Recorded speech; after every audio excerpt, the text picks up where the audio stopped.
You know, have you ever met someone who just has this overwhelmingly positive reputation? I mean, everyone trusts them, everyone respects them, everyone genuinely wants to help them succeed. It's kind of like they've got this professional superpower. Well, in this explainer, we're going to deconstruct exactly how that kind of reputation gets built. And we're going to do it by analyzing what might be the ultimate dataset, a huge collection of public praise for just one person.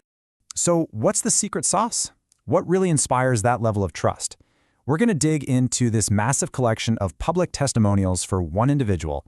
And look, this isn't a promotion, it's a case study. We're treating this as this totally fascinating data set to, reverse engineer the anatomy of a truly world-class reputation. It often starts with something simple, right? Just a powerful, punchy word. On its own, it's a nice compliment. But when you start seeing it pop up again and again and again, a pattern starts to form. For instance, and then the praise starts to build. It gets more specific. It's not just about one good meeting or one single interaction. It's about a consistent, high-level performance that earns descriptions just like this one. And finally, you just get this overwhelming wave of positive feedback. It's like a chorus of praise. And when you see this much evidence piling up, you just have to ask, okay, what is the formula here? So let's dive in and figure it out. All right, here's our game plan. First, we're going to look at the sheer scale of this praise we're talking about. Then we'll unpack the three core pillars that just keep showing up in the data: the trusted educator, the master connector, and the servant leader. And then, the best part, we're going to turn all that analysis into a practical blueprint that you can actually use. Okay, so let's start with the data itself. For this case study, we are analyzing over 100 public recommendations for a single professional, Paul L. Odendahl, to see what patterns emerge. And the big question we're asking is this: what do people consistently say? What do they highlight when they're praising someone they really, truly trust? And yeah, the sheer volume here. That's the first huge clue. We're not just looking at a couple of friendly comments from buddies. No. This is a significant body of evidence.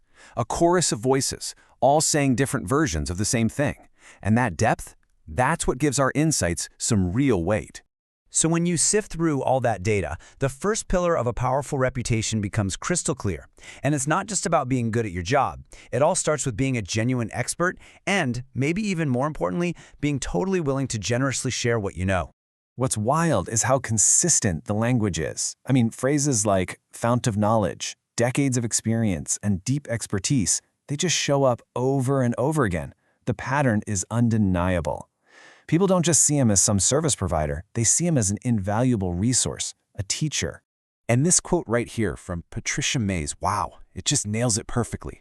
The key phrase is he gives freely of both.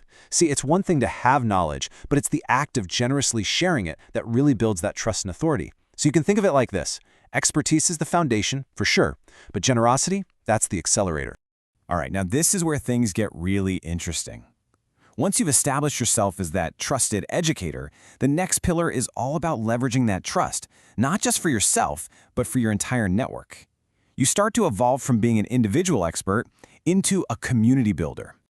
We've all heard that old networking cliche, right? It's all about who you know. But the data we're looking at here, it suggests a pretty fundamental twist on that old idea. And that's the difference. That's the whole ballgame. A true super connector isn't just out there collecting contacts like baseball cards. No, they are actively, constantly looking for ways to connect people, to create value for others, and to help them succeed. Their focus is always outward, never inward. And again, you see this philosophy pop up in the language people use. They use these really active words like fosters, bridges the gap, and builds community. They don't just say, oh, he knows a lot of people. They say he is deeply invested in the success of others. That's a huge difference. This quote from Aaron Gonzalez just captures it perfectly. He's called a master connector, right? But that skill is immediately tied to a genuine passion for helping others. The two things are completely inseparable. The skill of connecting is literally powered by the desire to serve. And that brings us to the third and final pillar. And honestly, this one is the glue that holds the other two together. It's the core philosophy that makes the expertise and the connecting feel so powerful and so authentic. And that is servant leadership. This is really the emotional core of the whole reputation. I mean, the testimonials are just filled with phrases like heart of a servant leader, genuinely cares, and puts others' needs first. This isn't some networking strategy or a sales technique. It's a fundamental worldview. It's about operating with integrity and leading with kindness, period. And if you need proof, just listen to this from Frank T. Schultz. It's incredible. He's describing a situation where there was no transaction on the table, no sale to be made, and yet the focus was entirely on him, the human. I mean, that's the ultimate proof of a people-first philosophy. That's the real test. So, we've deconstructed this reputation. We've seen the 3 core pillars. Now let's put it all back together into a framework you can actually use. How can you apply these principles to start building your own world-class professional reputation? Well, here's the blueprint, boiled down to 3 simple steps. First, master your craft. Become a true expert, but then share that expertise generously. Second, actively build your community. Connect people with a real passion for helping. And third, and most important, anchor everything in a philosophy of generosity. Always, always put the human being before the transaction. And then you see a quote like this, and it just stops you in your tracks. It's incredible. This one line from Folache Oladipo is the entire explainer in a single perfect formula. Giving, which is the servant leadership and the connecting part, plus teaching, that's sharing your expertise, equals major gains. It's the whole blueprint in 5 words. And that really brings us to the final question. After breaking down this blueprint for building trust and authority, the only question left is the one you have to ask yourself. If 100 people in your network were asked to describe you, what patterns would emerge? What will your network say about you?